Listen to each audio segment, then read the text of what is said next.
Biden's executive order says businesses with 100 employees or more must mandate vaccines or require weekly COVID-19 testing for the unvaccinated. Action News 5's Kelly Roberts spoke to a labor lawyer about the uphill battle the administration may now face. The White House didn't say when the new vaccine rule would take effect, but it did say that employees would have ample time to get vaccinated, though this rule likely may make its way through the courts, with the highest court in the land, the Supreme Court, making the final say. My job as president is to protect all Americans.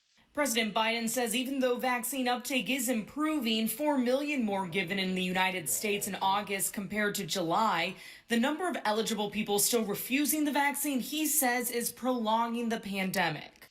What makes it incredibly more frustrating is we have the tools to combat COVID-19, and a distinct minority of Americans, supported by a distinct minority of elected officials, are keeping us from turning the corner. So President Biden says through an executive order, he will mandate that workplaces accepting federal money and contracts, plus federal workers within the executive branch, get vaccinated.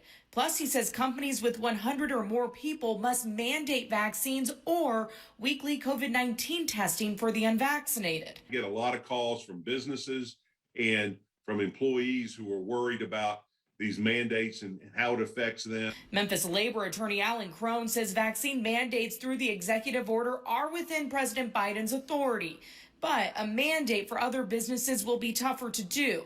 The White House says the rule will be enacted through a forthcoming rule with the Occupational Safety Health Administration, something Crone says hasn't been done in decades. The Department of Labor has to determine that an agent or substance is toxic and is in the workplace, and that an emergency order can be made to eradicate that. Crone expects appeals are already being drafted, predicting this issue will eventually see its way to the highest court of the land. I don't know that he has this authority.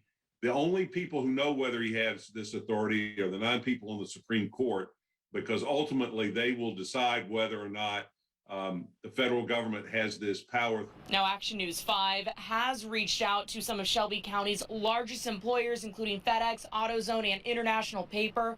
None have gotten back to us. Reporting, Kelly Roberts, Action News 5.